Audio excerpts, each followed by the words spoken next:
celebrate a wonderful cause. We have a lot of things we have to cover this evening, but we are so excited that we have each and every one of you here. We thank you very much for your continued support of the NAACP Virginia Beach. We're representing her tonight with a great expectation, youthful. And I want all of our young folks to hear that. Great expectations. Those are things that we expect of you to do great things. So without further ado, I would like her mom to come up and accept this award on behalf of her lovely daughter, Gabrielle Douglas. I'm truly honored to be here tonight. Sorry that Gabrielle couldn't be here. Right now she's off on the Kellogg's Tour of Gymnastics Champions. It's a 40-city tour. I was supposed to be there with her, but when I got word that she had got this award, we were so honored, and so I wanted to make sure that I was here to be able to accept it on her behalf because it means so much to her. I want to thank the NAACP for honoring her with this award. It's such a true honor for us to receive it. And I can just tell you that, you know, my daughter is just so full of love for her community and for the youth. And her goal and her message has always been to inspire, which I have to say she got that from me. Because I told her, you know, you can inspire a nation. I said, you got to fight for this dream. And there were days that she wanted to give up, and her brother, you know, he would come in and he wouldn't let her quit. He would say, no, no, no, no, no. You work too hard, you're gonna fight, you're gonna press through, you know, this is not a game. We're gonna give this everything we've got. We've all sacrificed, and you're gonna continue on to the end mark. We're sitting here with Natalie Hawkins, who is the mother of America's sweetheart, as I like to call her, and pretty much everyone else likes to call her as well. Gabby Douglas, Olympic champion, two-time gold medalist. Yes. We're so proud of her here in the city of Virginia Beach, and I'm sure you're extremely proud of her as well. You have to tell us, everyone was, you know, when they cued in that camera when she was down and going through some of the last moves there that were going to determine whether or not she was going to get that medal, we saw your face, and a lot of times the face says everything, but what were you thinking at that moment? You know, I don't think that I was thinking. I just wanted to hold it together. I had so many emotions, you know, going through my mind, and I just kept telling myself, you know, there comes a time when you have to rely on your peace, rely on your faith. And so I just kept telling myself, she's got this and God's got this. And when I watched her, I told myself, you're gonna enjoy this moment. You know, just enjoy every single second. Yeah, I was nervous, you know, but I wanted to make sure that I didn't miss anything. Because I told my daughter, it's like a wedding. I said, you have to make sure to enjoy every single moment. Because, you know, you do all this planning for the wedding, and the wedding day gets there, and it goes by so fast, you forget things. You have to go back to the video to remind yourself. I said, try to, you know, enjoy every single moment. Take in every single thing. And so that was what I was also trying to do. As a mother, you were there for every bit of her process, from deciding that gymnastics was something she was interested in all the way to going to London. We get to see the finished product. But what was one of the most difficult moments in her preparing to go to London? And did you ever see a moment where perhaps she might not have gotten there? I think one of the most difficult moments for me was sending her away. The financial struggles were, you know, at times almost more than I could bear. You know, it was good. I was working, and my job, you know, provided enough income for me to take care of my family and also to provide for each one of my children's sports. But then I went on medical disability, and so as a result, I lost a lot of my income, which forced me, as everyone knows, into bankruptcy. And so I used that as a tool to help save my home. So that was one of the most difficult things for me. But by far and large, the hardest thing was to send her away and know that I wouldn't be with her, know that her siblings wouldn't be with her. And for her, it wasn't that hard at first, but after about a year and a half, you know, she just got so homesick, and that was the most difficult part for her. Not even the injuries, because she went through a couple of very major injuries, but it was, you know, January of this year, in fact, right outside the Olympic Games, that she said, I want to quit and come home. So we just rallied behind her and said, you can do this. And I told her, if you're going to quit because of homesickness, that's not a good enough reason. That's not valid. You know, I will support you in what you want to do, but if you want to quit for homesickness, no.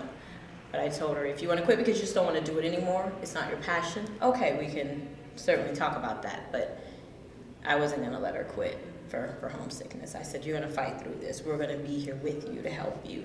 And that's what we did.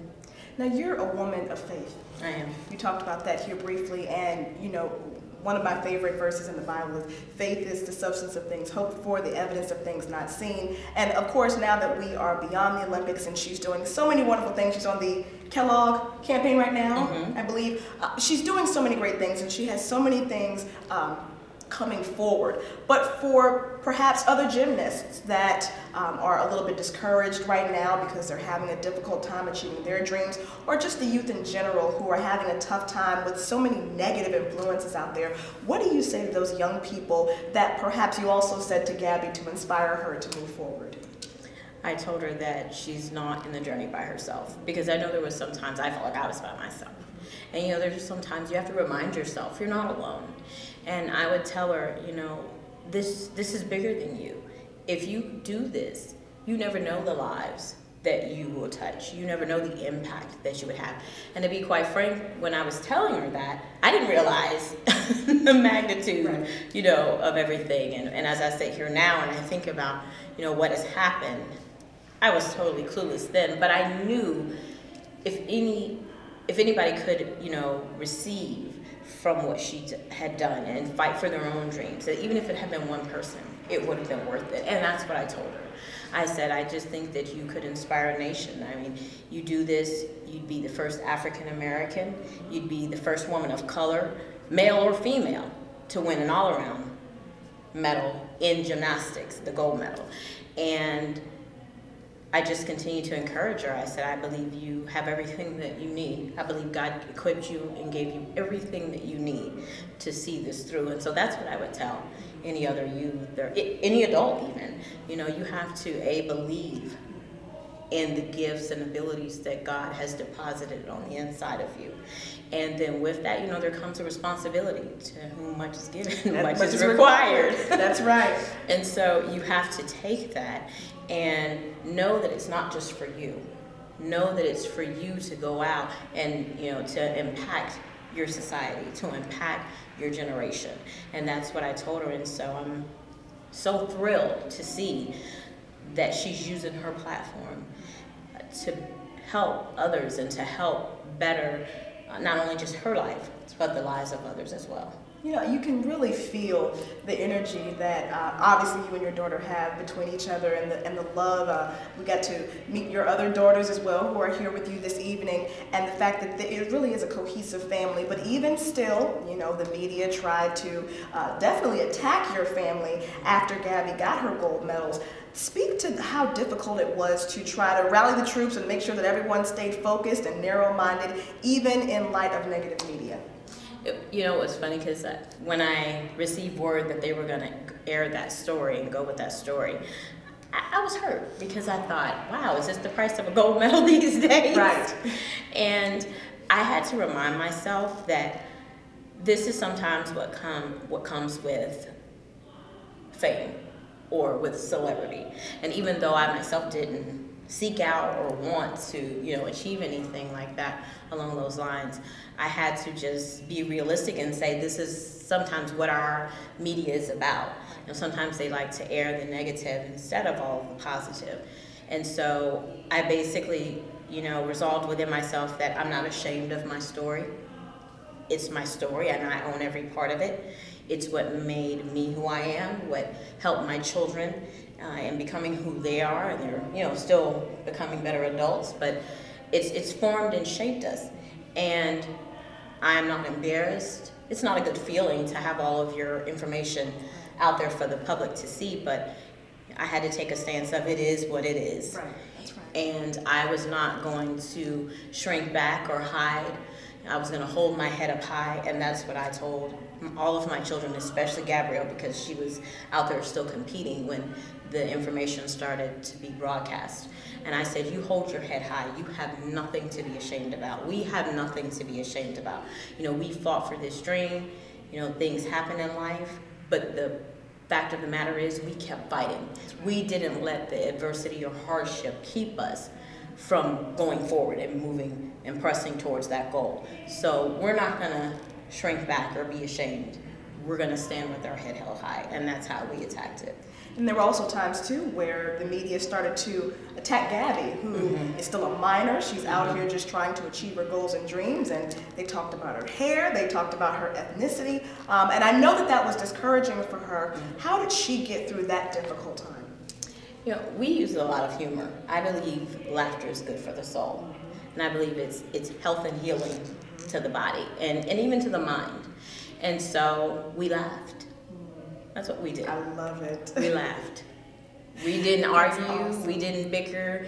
We didn't scream, why me? We laughed. And we let the joy of the Lord, seriously, we let the joy of the Lord fill us, and it carried us through and got us through to keep us from stop looking at the negative. And I told her, there's so many positive things that we can focus on. Right. Let's do that instead. That's right. Was there ever a time that you regretted any of the decisions that you made as far as with Gabby's progression? Of course, as we see today, she's done incredible things, but at the time, was there ever something that you said, maybe I shouldn't have let her do that, or maybe she shouldn't have done that? No, I don't have any regrets. I think that everything happened just as it should have.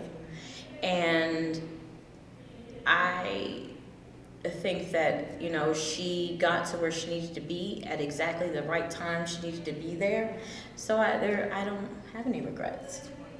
I mean, she's done so much. She's influenced so many people. One thing that I like to pull out that I heard Beyonce say one time, and I never forgot it. Usually I don't really pull too much into interviews that are, you know, just kind of talking about, you know, general things. But one thing that she said was, when you've really made a difference is when you have touched people that you will never meet in your life. And I don't think that Gabby's ever going to know how many people she really touched just by being herself and by getting out there and doing what she was meant to do. But yet and still, while we have an opportunity to encourage more people, for the viewers that are going to be able to see this, as a mother, as someone who just looks at Gabby as Gabby, not as an international superstar, but just Gabby as Gabby, and influenced her to do everything that she was meant to do.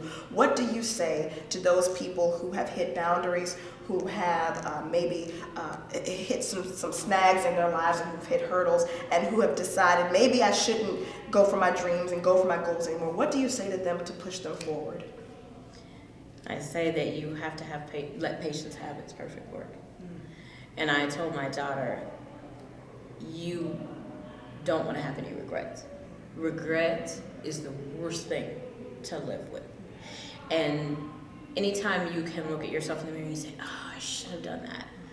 I could have done that. You know, that makes life difficult sometimes, day to day. And I know I have regrets. And I share that with my daughter. Sometimes I think it's important to share your weaknesses and your flaws, especially with your children, because sometimes, you know, your children have this idea of who you are. You're this, you know, infallible. You're this great person. They put you up on a pedestal.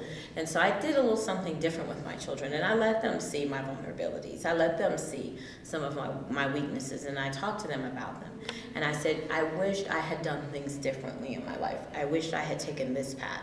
I even went so far as to get a poster board, and I drew out, you know, different pathways in life, and I had 2 cars, and I said, see, if you go this way, this is where you would end up if you take these type of decisions. I love it. And if you go this way, I'm not saying it's guaranteed, but I'm saying the probability is high over this side and on this side. And so I would say to anyone who's striving for their dream, or, you know, and in striving for their dream, they've hit a wall. You have to keep pressing forward. You have to, because if you quit and give up, you'll never realize. You'll never know. you'll never realize your dream. You'll never realize what you were probably destined to achieve. And the greatest thing in life is regret. And at all costs, I would avoid that. And in my life, I definitely try to make sure that I'm an example to my children and that I myself am taking my own medicine. You know, that's hard to do sometimes. That's right. But I definitely would say not to quit and give up, because if you quit and give up, you definitely won't realize what you were meant to do. That's wonderful. And of course, Gabby went all the way. She never gave up. No. She realized who she was supposed to be. But, she's still only a young girl, and I know that she's got a lot of things on the horizon. So, in closing, let us know what's next for Gabby. What's next is for her to finish up the Kellogg's Tour of Gymnastic Champions. So they've been going around performing, which has been amazing. It's an amazing tour. And she's got a couple of other things that she'll do, and then she'll get back in the gym into some serious training, because she's bound and determined that she's going to fight for a spot on that 2016 Olympic team too. Wow, we're looking forward to it. We are so excited that she's right here from Virginia Beach, and we thank you so much for speaking with us again. Absolutely. Natalie Hawkins. Thank you for having me. Absolutely. Great Mother pleasure. of Gabby Douglas, and we're so appreciative of you being here and accepting the award for Gabby. Great expectations. We're looking forward to some great things from Gabby, and thank you again for speaking with us. Thank you so much for having me. Appreciate it. This production has been brought to you by Image Entertainment in partnership with New Journal and Guide.